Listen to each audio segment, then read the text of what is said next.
भगवते वासुदेवाय।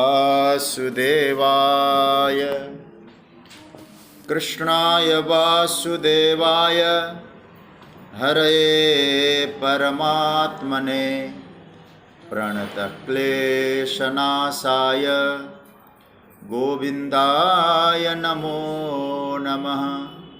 नमः परमहंसास्वादितचरणकमलचिन्मकरन्दाय भक्तजनमानसनिवासाय श्रीरामचन्द्राय।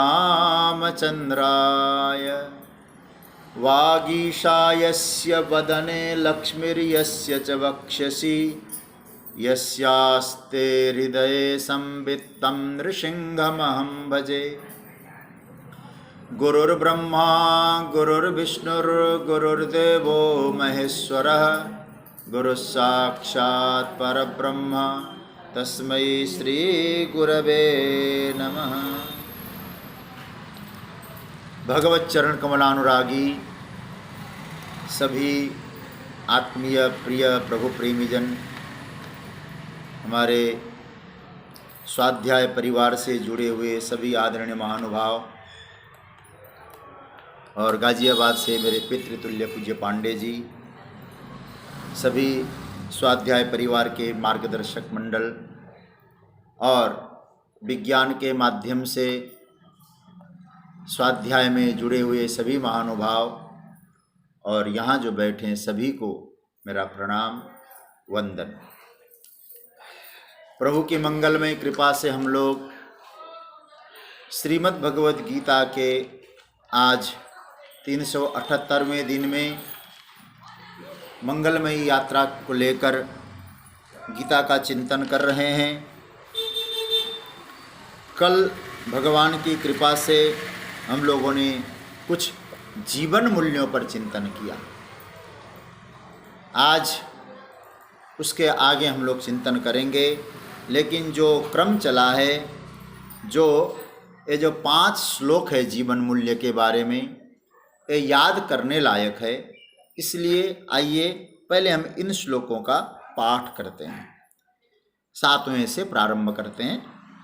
अमानित्वमदम्भित्व महिंसा क्षान्तिरार्जवम् आचार्योपासनं शौचं स्थैर्यम् आत्मविनिग्रह इंद्रियार्थेषु वैराग्य मनहंकार एव च जन्म मृत्यु जरा व्याधि दुःखदोषानुदर्शनम् असक्तिरनभिस्वङ्गः पुत्रदारगृहादिषु नित्यं च समचित्तत्वमिष्टानिष्टोपपत्तिषु मयि चानन्ययोगेन भक्तिरव्यभिचारिणी विविक्तदेशसेवित्वमरतिर्जनसंसदि अध्यात्मज्ञाननित्यत्वं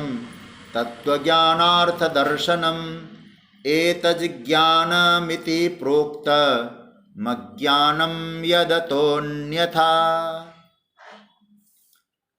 प्रभु ने कहा कि अर्जुन, जो ज्ञेय वस्तु है, जानने योग्य तत्व है भगवान।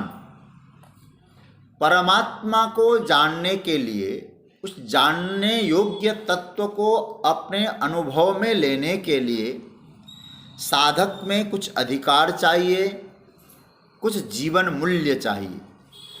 तो उन जीवन मूल्यों पर विचार करके उनको व्यक्ति धारण करे, साधना के क्षेत्र में वो साधक आगे बढ़ सकता है।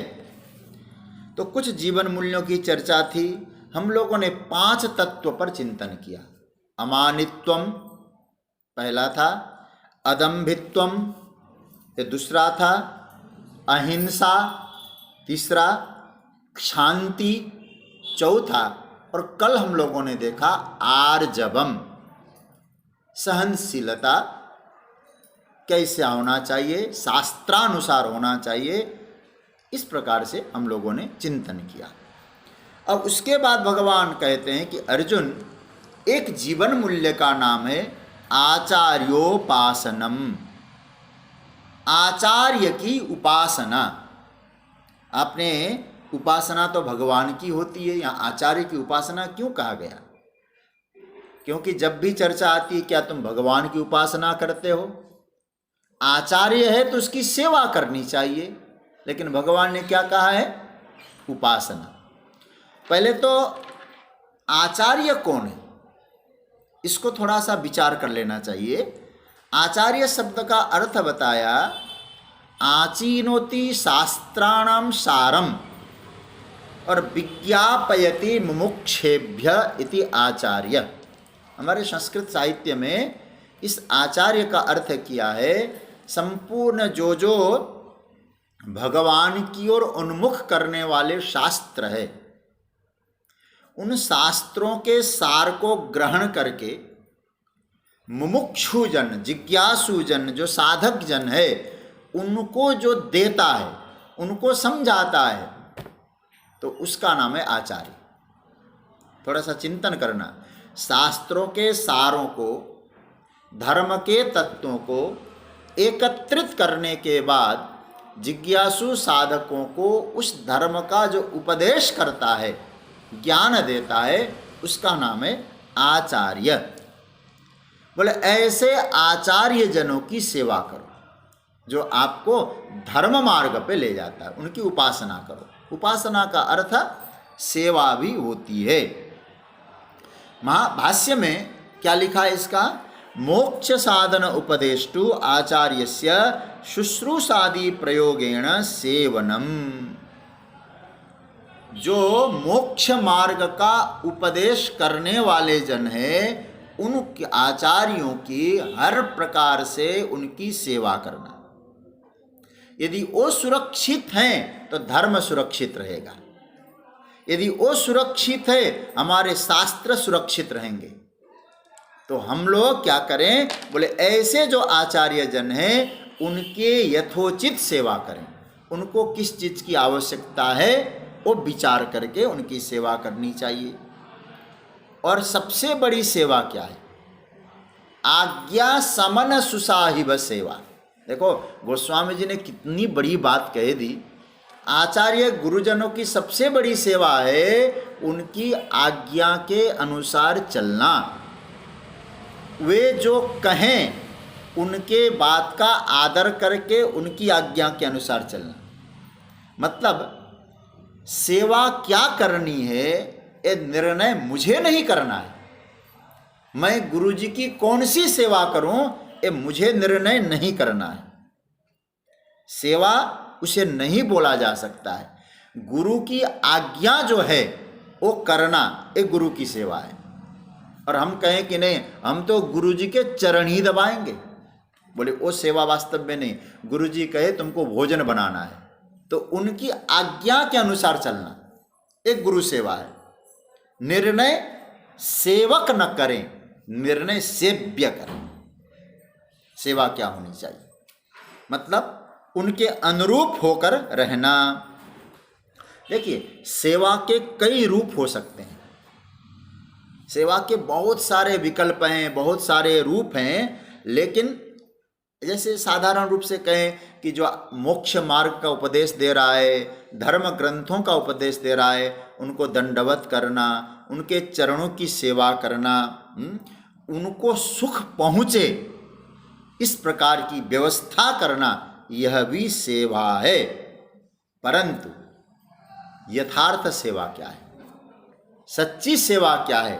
तो कहते हैं यथार्थ सेवा यह है कि उनके सिद्धांत के अनुसार चलकर अपना जीवन बनाना। लेकिन एक बात ध्यान देना, गुरु का सिद्धांत मतलब शास्त्र का सिद्धांत, धर्म का सिद्धांत, गुरु के मत का सिद्धांत नहीं है कि मैंने अपना नया कोई मत लिया है उस मत के अनुसार जो चलता हो, ऐसा नहीं। गुरु का मत धर्म विरुद्ध नहीं होना चाहिए। तो ऐसे गुरु के आज्ञा के अनुसार जो चले उसका नाम है सेवा। याद रखना। लेकिन गुणातीत जो महापुरुष है, जो गुणातीत महापुरुष कह रहा हूं, वे तो शरीर की अपेक्षा उनके वचनों पर निष्ठा रखने वालों से ज़्यादा प्रेम रखते हैं। शरीर की सेवा की अपेक्षा उनके वचनों पर जो निष्ठा रखे, इसलिए आचार्योपासनम। भगवान यहाँ बड़ा सुंदर सूत्र देते हैं, यदि तुमको ज्ञान चाहिए तो आपको क्या करना है? आचार्योपासनम। आचार्योपासनम ये दैवी संपत्ति नहीं है, ध्यान देना। हम लोग जब 16वें अध्याय में जाएंगे ना, तो वहाँ भगवान ने दैवी संपत्ति और आसुरी संपत्ति दोनों को वर्णन किया है, लेकिन आचार्योपासनम को दैवी संपत्ति में नहीं रखा है, एक ज्ञान के साधन के रूप में माना है। तो इतना तो आपको स्वीकार करना ही पड़ेगा कि उसे भगवान ने जीवन मूल्य बताया है। और एक बात याद रखना, आचार्य कैसा हो, गुरु कैसा हो, इस संबंध में कुछ बातें ध्यान देना है। 10 बातें जो पूज्यपाद स्वामी राम सुखदास जी महाराज भी इस बात को संकेत किया करते थे, 10 बातों पर ध्यान देना है साधक को गुरु चरणों में बैठते समय। कौन कौन सी? मतलब आप पहला नंबर, आप अपनी दृष्टि से गुरु को तत्वज्ञ मानते हो, आप तत्वज्ञ समझे उसको, मतलब आपकी दृष्टि में तत्वज्ञ होना चाहिए। पहला, जानने वाला हो। और क्या जानने वाला हो? दूसरा पक्ष, ज्ञानी हो, ये तो पहला, गुरु ज्ञानी होना ही चाहिए। दूसरा पक्ष क्या है? गुरु को सभी मार्गों का बोध होना चाहिए, सभी मार्गों का बोध। मतलब गुरु केवल कर्मकांड का ही बोध नहीं, ज्ञान का ही बोध नहीं, कोई भक्त आए तो भक्त को भी उसी प्रकार से भक्ति में लगाने वाला हो। जब राम वनवास को जा रहे थे ना, तो भगवान राघवेंद्र सरकार ने रास्ता किससे पूछा था? मुझे कैसे जाना है?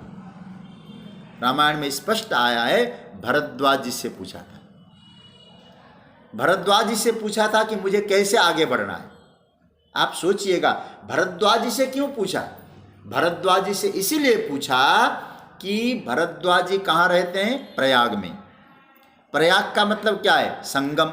संगम का मतलब है 3 नदियाँ, गंगा, यमुना, सरस्वती। गंगा है ज्ञान की, गंगा है भक्ति की, गोस्वामी तुलसीदास जी की दृष्टि से, राम भगति जहाँ सुरसरी धारा। गंगा है भक्ति, यमुना है कर्म, कर्म कथा रविनंदिनी बरणी, और ज्ञान है सरस्वती। समझ रहे हैं ना? ज्ञान सरस्वती, कर्म यमुना और भक्ति गंगा। और वहाँ कहाँ बैठे हो? बोले वहाँ प्रयाग में बैठे हैं। इसका मतलब है उनसे पूछना चाहिए जो ज्ञान, कर्म, भक्ति तीनों का आदर करता हो, तीनों के बारे में जानता हो, वही सही मार्ग बताएगा। लेकिन जो केवल ज्ञान की चर्चा करे, वो भक्तों से कहे क्या रखा है भक्ति में? कुछ नहीं, राम नाम जपने से। ऐसों के सामने बच के रहना चाहिए। देखो, एक दृष्टि से देखा जाए, आज हम सुबह यहाँ सत्संग में भी बोल रहे थे, भुसुंडी जी महाराज ने लोमस से ही तो कहा कि अपने नेत्रों से मैं जब सगुण का दर्शन कर लूं तब आपके ज्ञान का उपदेश सुन लूंगा। तो भुसुंडी जी भी कहने लगे, तुझे तो केवल भक्ति भक्ति चिल्लाता रहता है, बिना ज्ञान के कुछ है क्या? और बहुत लंबी चौड़ी बहस हो जाती है, और वो पक्षी होने का शाप भी दे डालते हैं। तो इसका अर्थ यह है कि एक पक्ष को लेकर कह के तुम्हारा सिद्धांत बेकार है, मेरा ही सिद्धांत ठीक है। धर्म, कर्म, ज्ञान और भक्ति तीनों को सही रूप में जानने वाला हो। दूसरा पक्ष, दूसरा सूत्र दिया, पहले ज्ञानी हो। कैसा ज्ञानी हो? दूसरा, भक्ति ज्ञान कर्म को जानने वाला हो। तीसरा, आपके मन के संदेह जिनके चरणों में बैठने से ही खत्म हो जाते हो। तीसरा लक्षण है। इन सब बातों को विचार करना, वो आचार्य। आप जिनके पास बैठिए, मन में संदेह, धीरे धीरे संदेह दूर हो जाए। चौथा सूत्र दिया, आप जी उनके पास रहें तो आपके मन को एकदम शांति मिले। ये चौथा सूत्र है। पांचवा सूत्र बताया, जो केवल हमारे हित के लिए ही उसका रिलेशन हो। और केवल मेरे हित के बारे में सोचता हो। मेरा और गुरु का संबंध किस लिए है? मेरे हित के लिए हैं। अर्थात गुरुजी जो मेरे लिए कहेंगे वो मेरे हित के लिए ही होगा। छठा, गुरु साधक से, शिष्य से धन और वैभव की इच्छा नहीं रखता। आप गुरु के मन में आए धन और वैभव नहीं, मेरे सिद्धांत के अनुसार चले। जो गुरु एक कह दे चाहे कुछ भी करो, कुछ भी पहनो, कुछ भी खाओ, मुझे तो तुम अच्छा लिफाफा दे दो, ऐसा नहीं। आपके धन और वैभव से उसका कोई संबंध न हो। सातवां जो लक्षण बताया, जिनकी सारा जो कर्म है, सारी क्रियाएं भक्तों के हित के लिए होती हो। और आठवां बताया, जिनके निकट रहने पर अपने लक्ष्य के प्रति जाने का एक उत्सुक भाव आ जाए, मुझे उस लक्ष्य को पाना है। अरे जगत में तो रह रहे हैं लेकिन हम लक्ष्य विहीन हो रहे हैं। अपने लक्ष्य का बोध जिनके द्वारा हो सकता है। नवा, जिनके पास रहते ही आपके सारे दुर्गुण, दुर्विचार, गलत भावनाएं, नेगेटिव थिंकिंग ये सब चली जाए और पॉजिटिव भाव उदय होने लग जाए, सदाचार सद्गुण की वृद्धि होने लगे। ये नवा लक्षण। और 10वां लक्षण हो जिसमें अलौकिकता का दर्शन हो। कोई अलौकिकता दिखाई दे तो विशेषता दिखाई दे। ये 10 लक्षण बताए गुरु में देखना चाहिए। अच्छा, एक बात तो मानना पड़ेगा, ज्ञान के साधन के रूप में जब भगवान इस बात को कह रहे हैं, आज तक किसी को भी, जिस किसी को भी कुछ मिला है तो याद तो रखना ही पड़ेगा, सद्गुरु के परायण हुए बिना नहीं मिला है। उनके आश्रय के बिना कुछ नहीं मिला है। इसलिए उनकी उपासना करो। उनकी उपासना का मतलब क्या है? उनको फूल पत्ती चढ़ाओ, उनकी आरती उतारो, ये उपासना नहीं है। गुरु धर्म के अनुरूप वचन बोल रहा है और धर्म के अनुरूप वचन जो बोलता है उनके वचनों को मैं पालन करूं। गुरु ने कहा झूठ मत बोलो, ये गुरु का वचन हो गया, क्योंकि शास्त्र ने कहा, गुरु के माध्यम से हमने सुना, अब हमें झूठ नहीं बोलना है। तो इस प्रकार से व्यक्ति गुरु की उपासना करता है, आचार्य की उपासना करता है। तो भगवान कहते हैं ये आचार्य उपासना ये छठा जीवन मूल्य है, 7वां जीवन मूल्य है। अब क्या बताते हैं? आचार्योपासनम, 7वां है शौचम। शौचम शब्द का अर्थ होता है पवित्रता। साधक जो ज्ञान के मार्ग में आगे बढ़ता है उसके जीवन में क्या होनी चाहिए? पवित्रता। कैसा पवित्रता? कहते अंतर्बाह्य शौचम, मतलब बाहर भी पवित्रता हो और भीतर भी पवित्रता हो। देखो, बाहर पवित्रता का मतलब जानते हैं? सबसे पहला पवित्रता आपका शरीर होना चाहिए। ये बहुत ध्यान, हम लोग केवल एक भगवान ने जो गीता में ज्ञान के साधन हर प्रकार से हम लोगों को स्पष्ट करके समझाया है। शौच का, पवित्रता का मूल केंद्र बिंदु है हमारा शरीर। अब शरीर के साथ शरीर को तो पवित्र रखना है।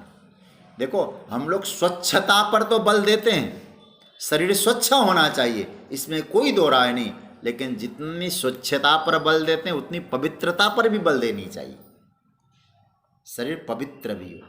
अब आप कहेंगे पवित्र तो हो नहीं सकता क्योंकि जो भी शरीर के स्पर्श हो तो, लेकिन नहीं, इसका अर्थ यह है मेरा जो शरीर है जितना बन सकता है कि मैं जो पाने जा रहा हूँ ज्ञान, उसके लिए पवित्रता की आवश्यकता है। तो क्या करना? शरीर को स्वच्छ भी रखो और शरीर को पवित्र भी बनाए रखो। और हम जहाँ रहते हैं शरीर को स्वच्छ रखो, हम जहाँ रहते हैं उसे भी पवित्र बनाओ, उसको भी शुचिता के श्रेणी में रखो। मतलब शरीर शुद्धि पर तो जगतगुरु शंकराचार्य ने भी बहुत जोर दिया है। क्या कहा उन्होंने? बाहर मिट्टी जल से पवित्र रखो शरीर को, और भीतर किससे? बोले राग द्वेष आदि मलों से भीतर भी पवित्र रखना चाहिए साधक को। देखो इसको श्रीधर स्वामी ने गीता के भाष्य में क्या लिखा है? शौचम बाह्यम आभ्यंतरंच, पवित्रता भीतर और बाहर दोनों जगह। तत्र बाह्यम, वो बाह्य शौच क्या है? मृत जलादिना, मिट्टी जल, आजकल की भाषा में कहते हैं साबुन इत्यादि। हाँ, और आभ्यंतरम रागादि मल प्रक्षालनम च, राग आदियों का हमारे चित्त में प्रवेश, हमारे चित्त से धीरे धीरे उनको हटाने का प्रयास करना। इसका श्लोक भी उन्होंने दिया है, स्मृति का श्लोक है। क्या दिया है? शौचम च द्विविधम प्रोक्तम बाह्यम आभ्यंतरम तथा मृज्जलाभ्याम स्मृतम बाह्यम, और भाव शुद्धि तथांतरम। देखो शरीर को जल से, मिट्टी से, सूरज की रोशनी से पवित्र बनाओ, और उसके बाद क्या कहते हैं? भावना की शुद्धि बनाए रखो भीतर से, किसी के प्रति दुर्भाव नहीं रखना, ये भाव शुद्धि है।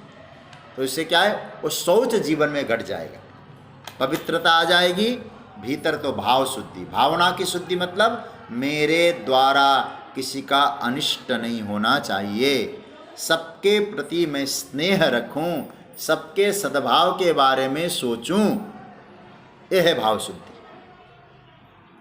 तो कितने हो गए अब तक? 7 हो गए। अमानित्वम अदम्भित्व महिंसा क्षांतिरार्जवम आचार्योपासनम, और कहते शौचम। अब एक जो जीवन मूल्य भगवान कह रहे हैं वो बहुत ही महत्वपूर्ण है, उसका नाम है स्थैर्यम। ये है 8वां नंबर का जीवन मूल्य, स्थैर्यम। स्थैर्यम का अर्थ क्या है? मुझे लगता है जैसे इसका सीधा सा अर्थ तो है स्थिरता, इसको हिंदी में कह सकते हैं धीरज, लेकिन वो अभी स्पष्ट करेंगे धीरज किसको कहेंगे, स्थिरता किसको कहेंगे। इसको अंग्रेजी में भी बोल सकते हैं पेशेंस, लेकिन इसको और गंभीरता से हमें चिंतन करना है। भगवान ने स्थैर्यम क्यों कहा? स्थिरस्य भावः स्थैर्यम, स्थिरता की भावना, इसको स्थैर्य कहते हैं। देखो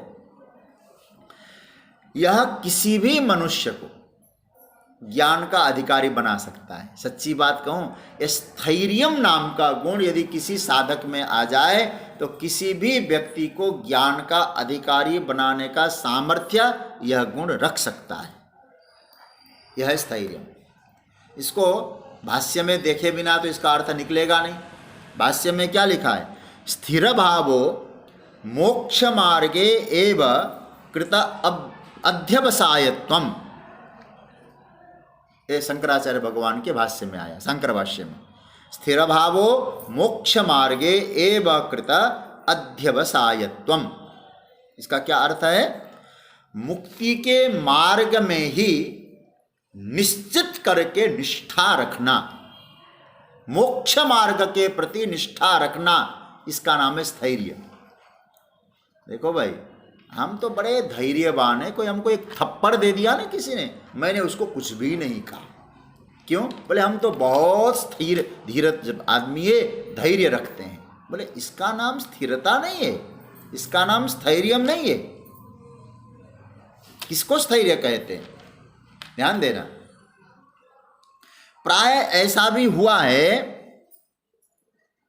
किसी के जीवन में ज्ञान के लिए बताए हुए अधिकार हैं, जो भी अधिकार हैं उनकी कमी हो सकती है, योग्यता की कमी हो सकती है।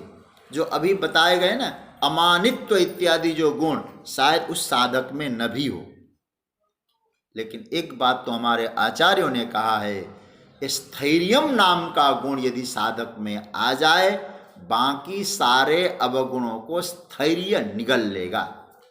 ये किसने कहा जानते हैं? स्वामी चिन्मयानंद जी महाराज, चिन्मय मिशन वाले। उन्होंने अपने भाष्य में क्या लिखा है? यदि स्थैर्यम नाम का गुण, इसको मैं स्पष्ट करूंगा स्थैर्य किसको कहेंगे।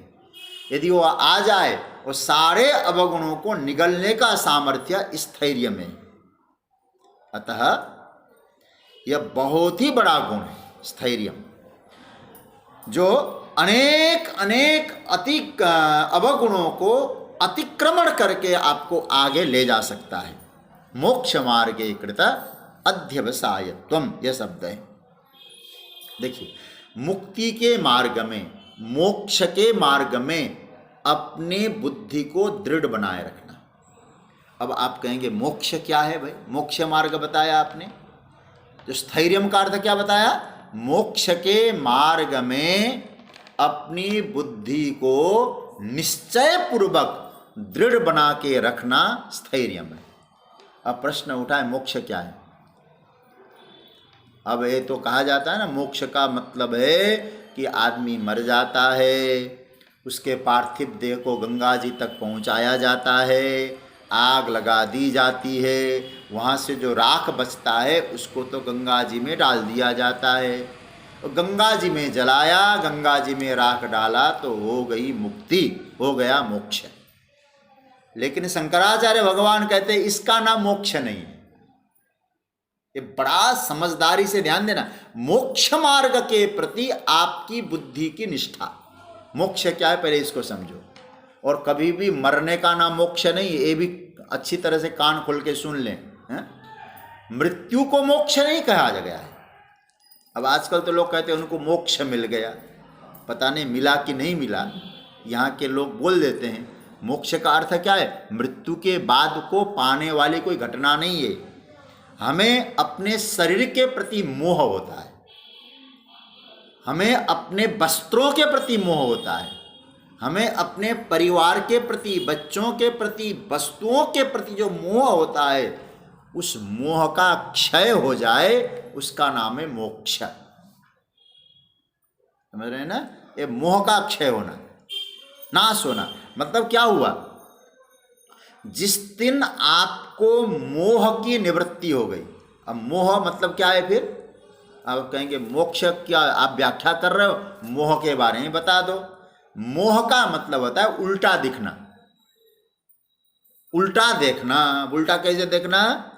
बोले हमें मालूम है, दिखाई दे रहा है, जगत में जो आया वो स्थायी रहा नहीं पाया, हमें दिखाई दे रहा है, ठीक है। अब हमको लगता है हम जीवन भर स्थायी रहेंगे यहाँ, इसलिए लूटेंगे भी, खसोटेंगे भी, दूसरे को सताएंगे भी। ऐसा लगता है कि परमानेंट हो, सर्टिफिकेट लेके आए ही रहने का। अब जो दिखाई दे रहा है, जो आपको जानकारी है, उस जानकारी का अनादर करके आप उल्टा देखने लगो, इसी उल्टे देखने का नाम है मोह। और ये मोह का क्षय हो जाए, इसका नाम है मोक्ष। सीधा आप समझो, मैं कौन हूं, क्यों आया हूं, मेरा किसके साथ रिलेशन है, ये समझना ही मोह का नाश करना है। और सज्जनों, इस बात का ध्यान देना होगा हमें। भगवान शंकराचार्य ने जो कहा, मोक्ष मार्ग के प्रति दृढ़ निश्चय। अब मैं कहीं मोह से बंधा नहीं हूं, मेरा तो परम तत्व परमात्मा के साथ एक संबंध है। इस भाव को विचार करके दृढ़ निश्चय पूर्वक उस मार्ग में लगना, इसका नाम है मोक्ष। निश्चय, ये जो अध्यवसाय शब्द है ना, शंकराचार्य ने जो लिखा है, यह अध्यवसाय शब्द का अर्थ ही होता है निश्चय। निश्चय रख। और याद रखना, साधक को विचारना होगा। स्थैर्य पे आपका ध्यान मैं चाहूंगा। हम लोग यदि सब साधक हैं तो साधक को क्या विचारना होगा? मैं बहुत बार अपने मार्ग में असफल हो सकता हूं, ये सब प्राय हम लोग सोचते भी है। और ये मैं जानता हूं कि मेरी जीवन की स्थिति साधना में इतनी ऊंची नहीं है, और जो साधन मुझ में होना चाहिए वो मुझ में नहीं है। ये सब, लेकिन मैं प्रयास करता हूं कि उस साधना में आगे बढ़े। तो ये जानते हैं हम, और इसके बावजूद भी दोष जीवन में रहते नहीं रहने चाहिए, ये हम जानते हैं। इस प्रकार के दोष नहीं रहने चाहिए, ये हम जानते हैं, फिर भी रहते हैं। अब याद रखना, अब उस प्रकार का स्वभाव बनाने में समय लगता है। हम जानते हैं दोष हमारे में है, तो दोष को हटाने में समय लगता है, स्वभाव को ठीक करने में समय लगता है, लेकिन और उसको ठीक करने की योग्यता सब में नहीं होती है, ये भी हम जानते हैं। तो इन सबको साधन संपन्न बनाना है। मतलब क्या हुआ, हम अयोग्य है, वो स्थिति हम में नहीं है, लेकिन होना चाहिए। आप समझ रहे होंगे, होना चाहिए, ये स्थिति होनी चाहिए हम में। तो इन सब को क्या करना होगा, हमारी वृत्तियों को, हमारी बुद्धि को, हमारे मन को, हमारी इंद्रियों को, हमारे विचारों को साधनामय बनाना होगा, साधन संपन्न बनाना होगा। उसको बनाने में समय जो लगता है ना, टाइम जो होता है बनाने में, उसका नाम है धैर्य, उसका नाम है स्थैर्य। यहाँ जो भगवान कहते हैं ना, मतलब साधना संपन्न बनाने में जो समय लगता है, उस समय को ही स्थैर्यम कहा गया है।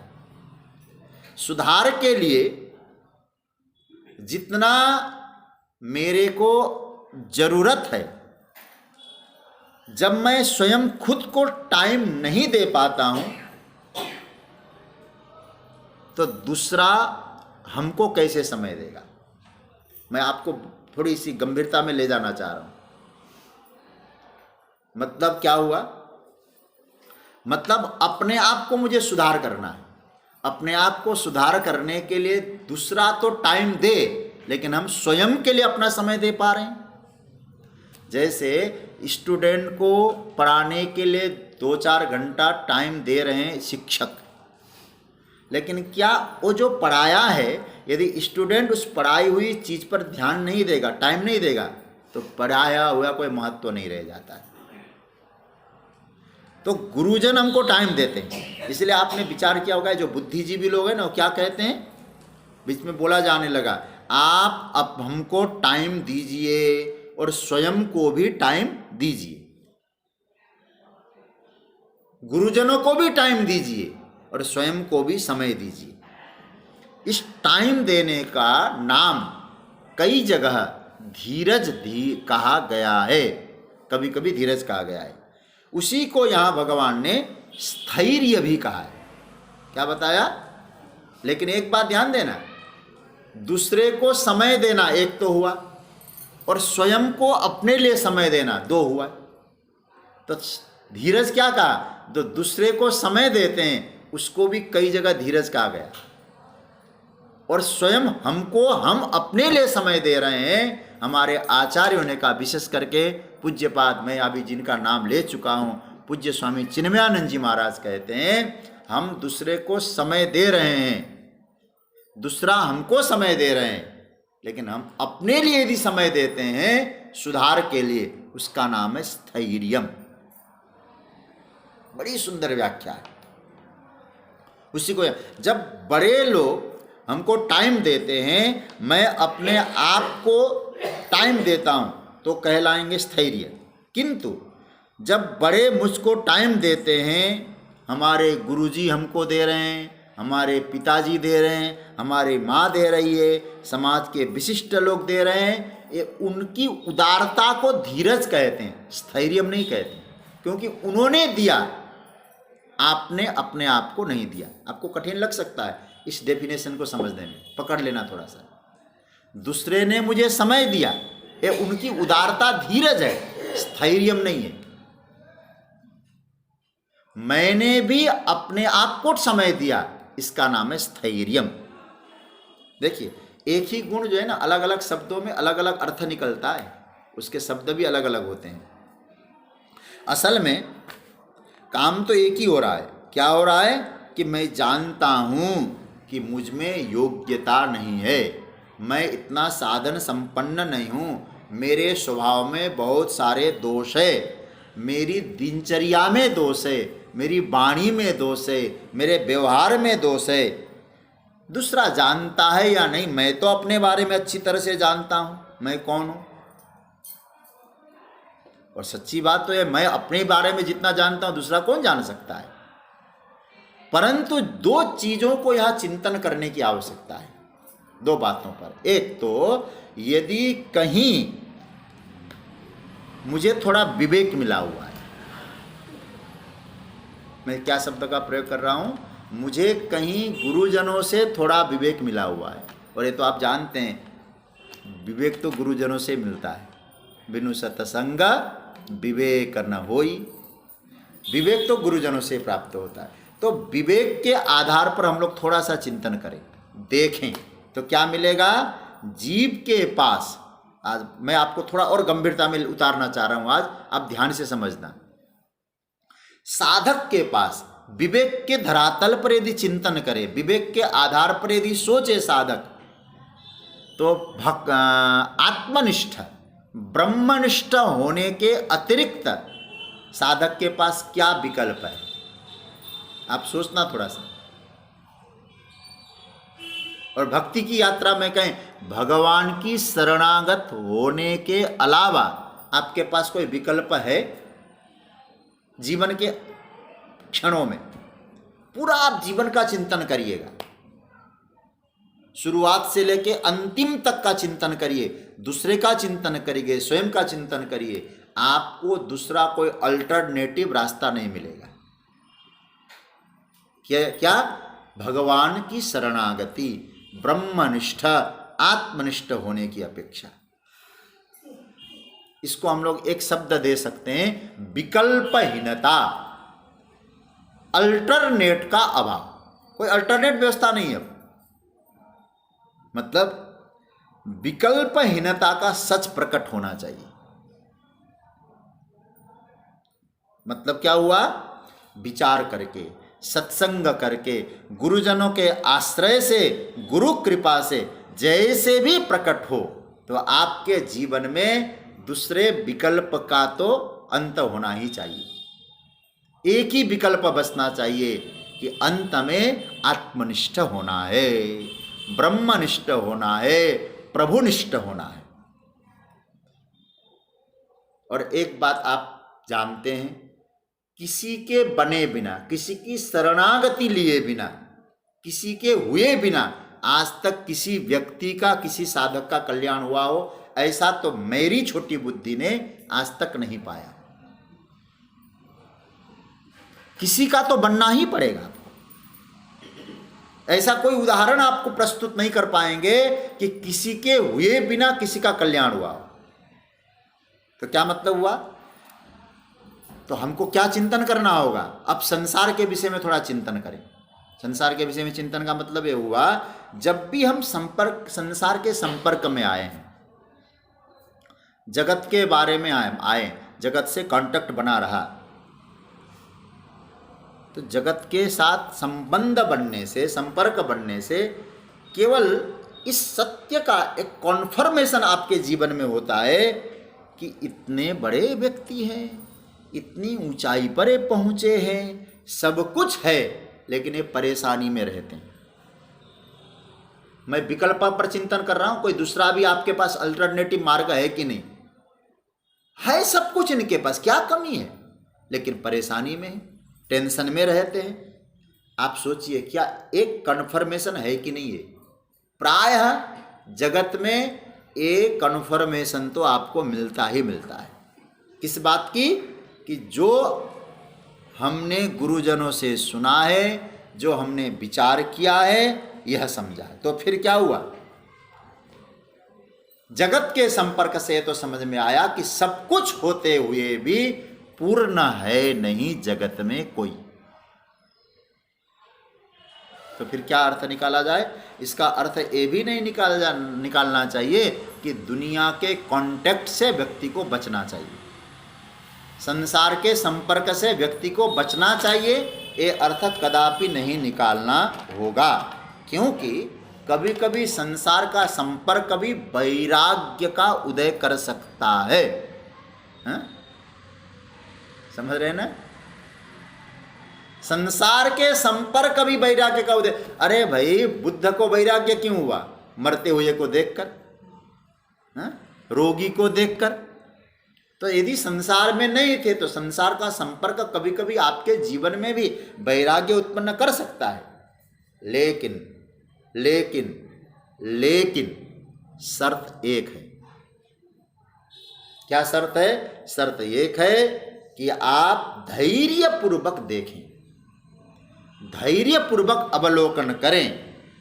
केवल संसार के ऊपर के चमक को जो दिखाई दे रहा है ना, उस चमक दमक को देख के लट्टू होना ठीक नहीं है। गहराई से देखना होगा संसार कैसा है, किसके कैसों की दृष्टि? संतों की दृष्टि से देखो, गुरुजनों की दृष्टि से देखो, नानक जी की दृष्टि से देखो।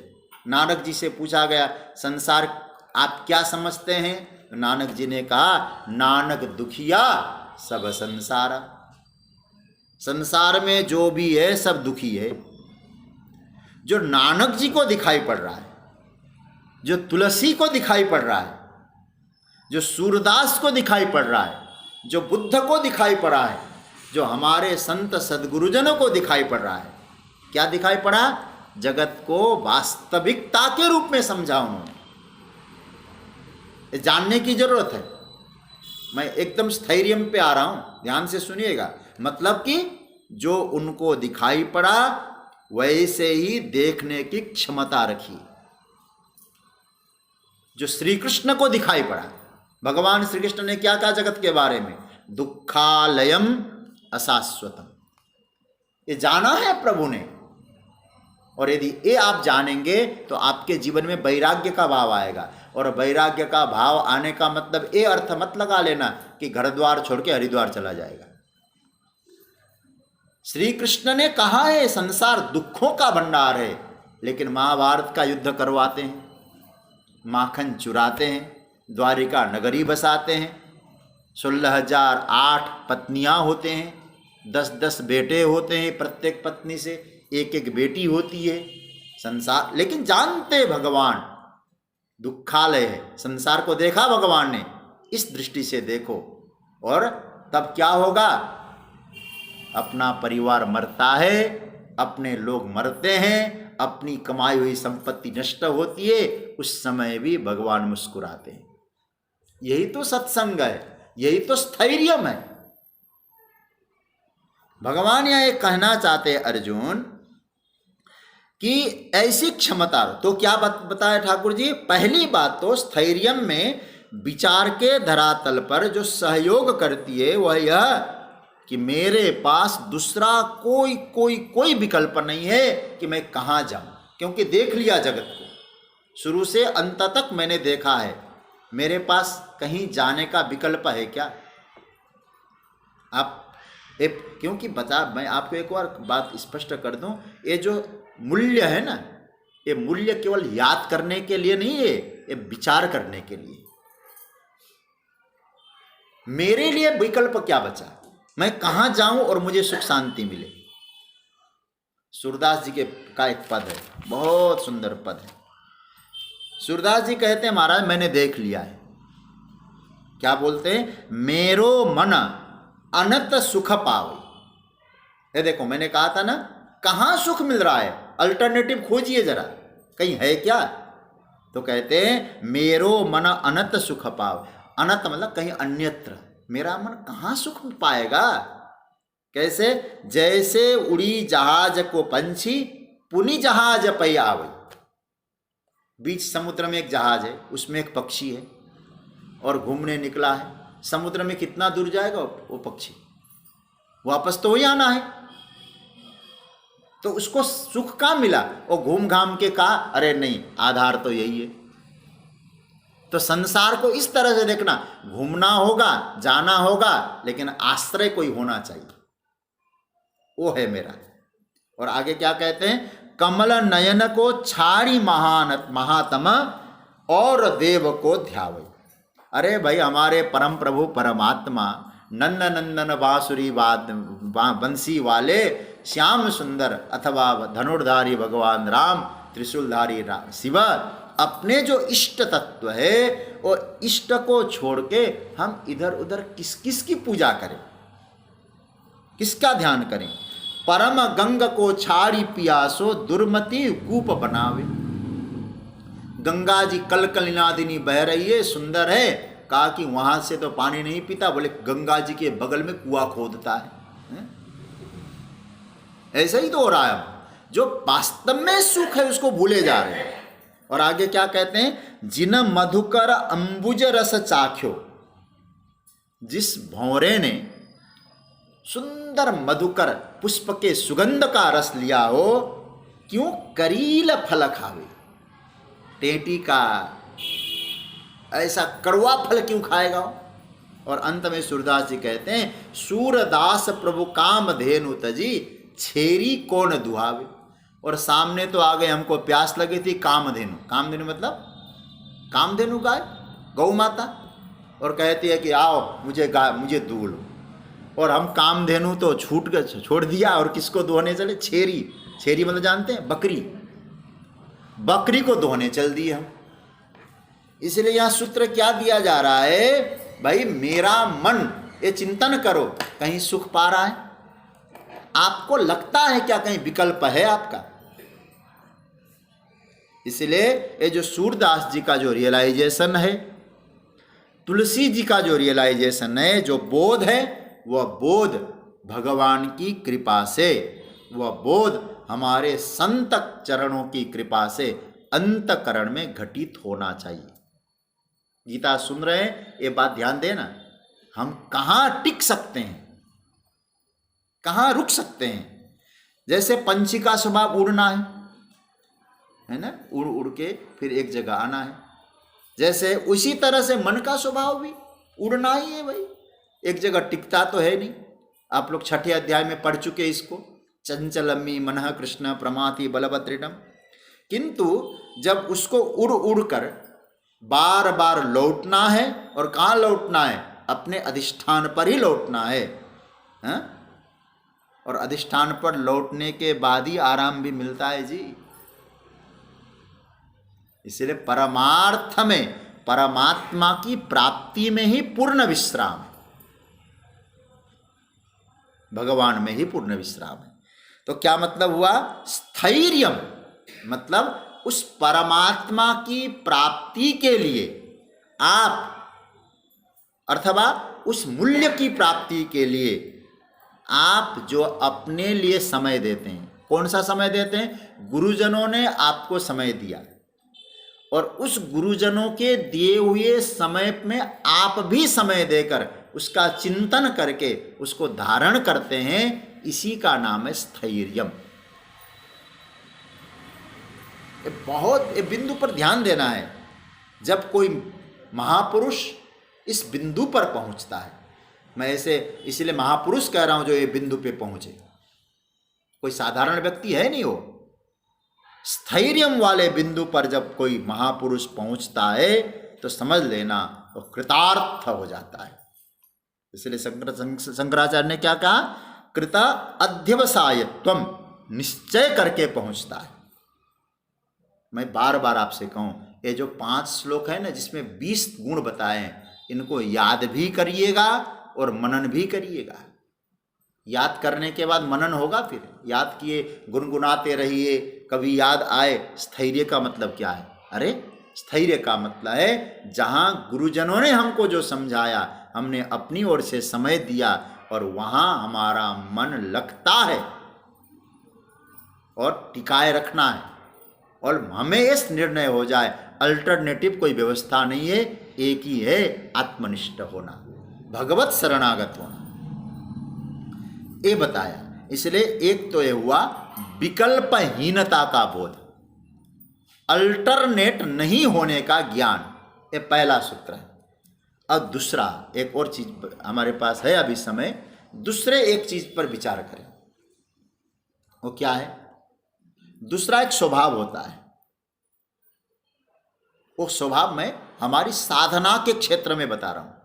ये तो चिंतन का क्षेत्र था कि मुझे कहाँ सुख मिलेगा, मैं कहाँ टिक सकता हूँ, क्या जगत में कहीं मेरी स्थिति है, या मेरा कोई वास्तव में दूसरा अल्टरनेटिव व्यवस्था नहीं परमात्मा के चरणों को छोड़कर, ये चिंतन करना होगा। दूसरा एक है, ये साधना का पक्ष है। साधना का पक्ष यह है कि हम अपना स्वभाव बनाते समय बहुत सावधान रहें। मतलब एक स्वभाव होता है कि हमको जो चीज़ मिला है ना, वो हम उसको किनारे लगा के ही छोड़ते हैं। कभी बार ऐसा होता है ना, पल्लवग्राही जानते हैं? पल्लवग्राही किसको कहते हैं? बोले बकरी की तरह यहाँ भी चरती है, वहाँ भी चरती है, वहाँ भी चरती है। लेकिन यहाँ बहुत सुंदर सूत्र दिया जा रहा है, बहुत मज़ेदार बात आ रही है कि पल्लवग्राही ने जो काम लिया है किनारे करके छोड़ता है। 3 प्रकार के व्यक्ति होते हैं। भर्तृहरि जी ने नीति शतक में ये बात कही। कौन कौन से होते हैं? प्रारभ्यते न खलु कर्म भय न नीचैः, प्रारंभ विघ्न विहता विरमन्ति मध्या, विघ्नै पुनः पुनरपि प्रतिहन्यमाना, प्रारंभ चोत्तम जना न परित्यजन्ति। ये भर्तृहरि जी ने नीति शतक में लिखा है श्लोक। इसका अर्थ क्या है? प्रारभ्यते न खलु कर्म भय न नीचे। कई लोग ऐसे होते हैं, महाराज बड़ा कठिन है, आनंद आ रहा है संसार में, संसार का क्या चिंतन करना, कहाँ कहाँ, अरे मौज ले रहे हैं। देखो, आप शुरू ही ना करो। क्यों? बोले विघ्न आएंगे, करेंगे तो अर्चन आ जाएगा। कई लोगों को रहता है हम भगवान का भजन करेंगे तो कहीं हमारा कल से सिनेमा देखना बंद न हो जाए, मूवी देखना बंद न हो जाए, ये भी डर बना रहता है। कई लोग तो सोचते हैं भगवान का भजन करते रहेंगे कहीं घर द्वार छूट न जाए हमारा। नहीं, इस प्रकार की स्थिति साधक में नहीं आनी चाहिए। विघ्नों के डर से कार्य को प्रारंभ ही न करे वो सबसे नीच आदमी है, ऐसा स्पष्ट कर दिया। और मध्यम कौन है? नहीं, चलो शुरू करते हैं। शुरू तो कर दिया और शुरू करने के बाद आ गया रुकावट, और रुक गया वो भी। रुकावट उधर से आए, वो भी रुक गया, उसकी यात्रा वहीं रुक गई। यह है मध्यम कोटि का। चालू तो किया है ना इसने, लेकिन अब उत्तम कोटि का कौन है? विघ्नै पुनः पुनरपि प्रतिहन्यमान।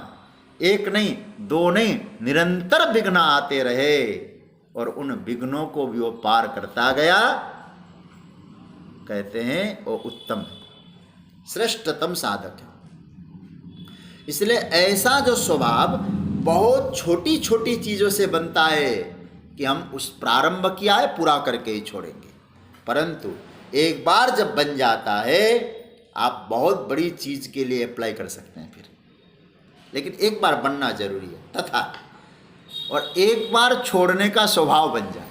कोई काम चालू किया ना, एक बार छोड़ने का स्वभाव यदि आपको बन जाए तो याद रखना आप छोड़ते ही जाएंगे। फिर स्वभाव बना लिया आपने, थोड़ा काम किया फिर अरे छोड़ो, कुछ नहीं होने वाला। आदत जब बन जाती है उसकी छोड़ने की आदत, इसको हमारे शास्त्रों ने आत्मा हनन कहा है। मतलब अंग्रेजी का एक शब्द वाक्य मैंने पकड़ा, you are killing your self.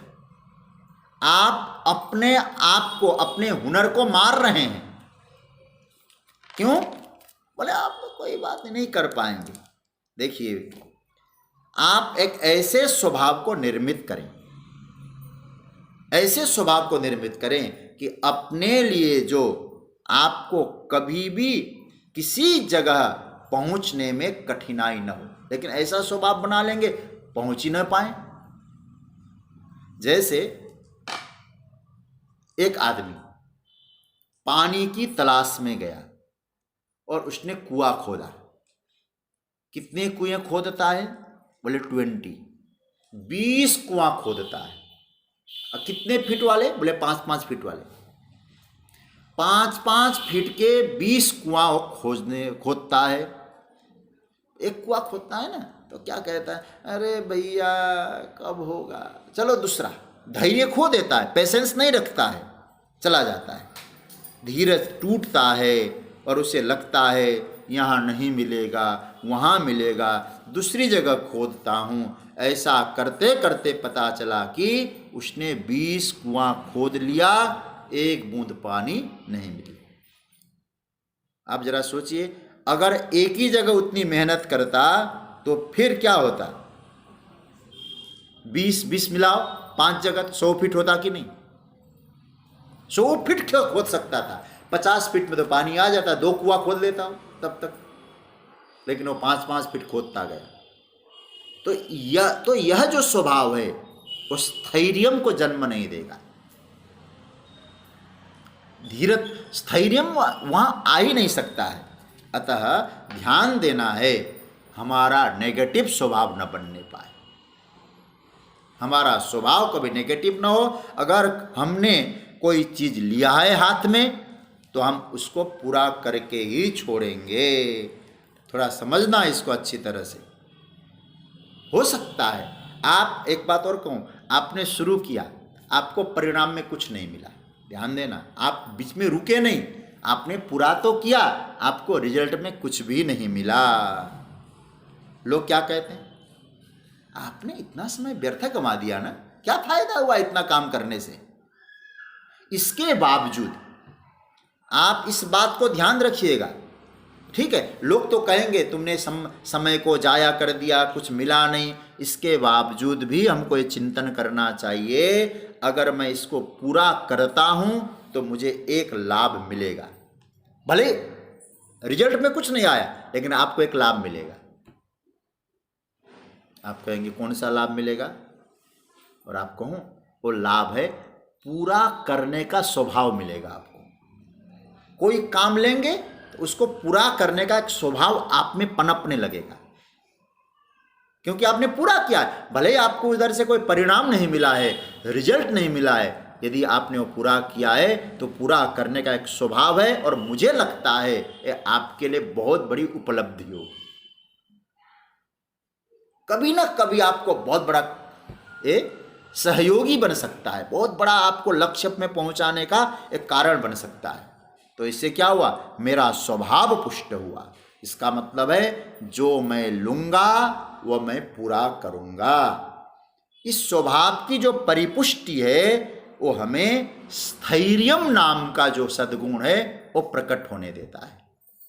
समझ रहे ना बात को? इस प्रकार के स्वभाव को पुष्ट करना, और पुष्ट होने के बाद हमारे जीवन में एक सद्गुण प्रकट होता है, उस सद्गुण का नाम है स्थैर्य। किसके लिए? अपने लिए समय देना। किसके द्वारा? बोले गुरुजन ने जो कहा है, उन्होंने जो मुझे समय दिया है, मैं उन गुरुजनों को वाक्य का चिंतन करने के लिए, अपने आत्म कल्याण के लिए बिल्कुल ऐसा स्वभाव बनाऊं जो मैंने लिया है वो पूरा करके छोड़ूंगा। ऐसी वृत्ति का नाम है स्थैर्यम। इसलिए हम लोग केवल अनुवाद पढ़ के गीता के इन सूत्रों को नहीं समझ पाएंगे सज्जनों। स्थैर्यम को समझना होगा हमें कि हमारा स्वभाव। 2 बातें मैंने, अब अंत में 2 बातें तो कहूँ मैं आपसे। पहला कि आपको ये चिंतन करना है हमारा अल्टरनेट क्या व्यवस्था है।